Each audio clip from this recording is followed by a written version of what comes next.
शिक्षक पात्रता परीक्षा 2025 महत्त्वाचे प्रश्न पार्ट 6. प्रश्न पहिला, श्रेणीबद्ध अध्ययन उपपत्ती कोणाची आहे? उत्तर रॉबर्ट गॅने और गॅगने. प्रश्न दुसरा, संकेत अध्ययन उपपत्ती कोणाची आहे?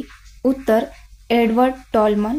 प्रश्न तिसरा, कोणाच्या अध्ययन विषयक विचारांना अर्थपूर्ण शाब्दिक अध्ययन असे म्हटले जाते? उत्तर David Ausubel, meaningful verbal learning. प्रश्न चौथा, अनेक घटक उपपत्ती कोणी मांडली? उत्तर थर्स्टन.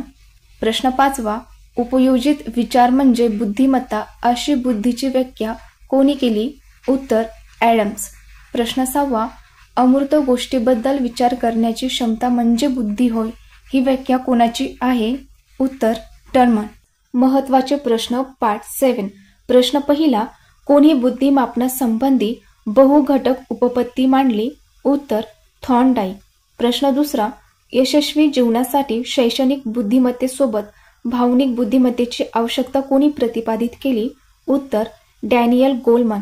प्रश्न तिसरा, आंतरवैयक्तिक बुद्धिमत्ता म्हणजे काय? उत्तर इतरांना समजून घेण्याची क्षमता. प्रश्न चौथा, बालकांच्या विकासातील आंतरिक घटक कोणते आहेत? उत्तर आनुवंशिकता, बुद्धिमत्ता आणि शारीरिक क्षमता. प्रश्न पाचवा, बुद्धिमत्तेच्या संदर्भात जीन पियाजेंचा संज्ञानात्मक विकासाचा सिद्धांत कोणत्या टप्प्यांवर आधारित आहेत? उत्तर sensory motor, pre operational, concrete operations आणि औपचारिक ऑपरेशन्स. प्रश्न सहावा, बुद्धिमत्तेच्या विकासात आनुवंशिकतेचे महत्त्व काय आहे? उत्तर आनुवंशिकता बुद्धीच्या विकासाला चालना देते. पार्ट 8. महत्त्वाचे प्रश्न, घटक, अवधान, अटेन्शन. प्रश्न पहिला, कोणतीही गोष्ट जाणून घेण्यासाठी मनाने केलेली धडपड म्हणजे अवधान होय, ही व्याख्या कोणी केली? उत्तर रॉस. प्रश्न दुसरा, जाणीवेचे केंद्रीकरण म्हणजे अवधान असे कोणी म्हटले? उत्तर टिचनेर. तसेच त्यांनी जाणीवपूर्वक एखाद्या गोष्टीवर मन एकटवणे असे देखील सांगितले आणि शिकण्याच्या प्रक्रियेत अवधान हा सर्वात महत्त्वाचा घटक मानला जातो. प्रश्न तिसरा, एबिंगहॉस या मानसशास्त्रज्ञाने कशाचा अभ्यास केला? उत्तर अवधान. प्रश्न चौथा, अवधानाचे प्रमुख प्रकार कोणते? उत्तर ऐच्छिक, अनैच्छिक आणि अभ्यासात अवधान. प्रश्न पाचवा, गरजांची श्रेणीबद्ध रचना कोणी तयार केली? उत्तर Abraham Maslow, hierarchy of needs. प्रश्न सहावा, अवधान नियंत्रित करणारे आंतरिक घटक कोणते आहे? उत्तर मनस्थिती, सवय, दृष्टिकोन व प्रेरणा. महत्त्वाचे प्रश्न पार्ट 9. आज आपण जीन पियाजेवर प्रश्न बघणार आहोत. प्रश्न पहिला, बोधात्मक विकास उपपत्ती कोणी मांडली? तर उत्तर जीन पियाजे यांनी बोधात्मक विकास उपपत्ती मांडली. प्रश्न दुसरा, पियाजे यांची उपपत्ती कोणत्या घटकावर केंद्रित आहे? तर पियाजे यांची उपपत्ती बोधात्मक विकास या घटकावर केंद्रित आहे. प्रश्न तिसरा, जीन पियाजेंच्या मते बौद्धिक विकासासाठी आवश्यक मानसिक संरचना कशी ठरते?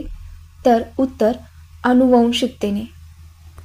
प्रश्न चौथा, मनुष्याला जन्मजात काही डॅश डॅश प्रवृत्ती प्राप्त झालेल्या असतात, तर मनुष्याला जन्मजात सहज प्रवृत्ती प्राप्त झालेल्या असतात. मित्रांनो, या ठिकाणी सहज प्रवृत्ती म्हणजे एखाद्या बालकाचा जन्म झाल्यावर पाहणे, आईला ओळखणे, आकलन होणे प्रवृत्तींचा समावेश होतो. प्रश्न पाचवा, बोधात्मक कार्याचे 4 टप्पे कोणते? तर बोधात्मक कार्याचे 4 टप्पे सात्मीकरण, समावेशन, समतोलन किंवा समायोजन आणि पुन्हा सात्मीकरण. प्रश्न सहावा, अस्तित्वात असलेल्या प्रत्यक्ष व वस्तुस्थितीत असलेल्या आणि परिसरात असलेल्या बोधात्मक रचनाची जुळणी करणे म्हणजे डॅश डॅश होय. उत्तर सात्मीकरण, असिमिलेशन. थोडक्यात सांगायचं झालं म्हणजे बाह्य घटकांना वर्तमान रचनेत सामावून घेणे किंवा आधीच्या माहितीशी नवीन माहितीची जुळणी करणे म्हणजे सात्मीकरण होय. शिक्षक पात्रता परीक्षा 2025 पार्ट 10 आणि आजचा घटक आहे स्मृती व धारणा.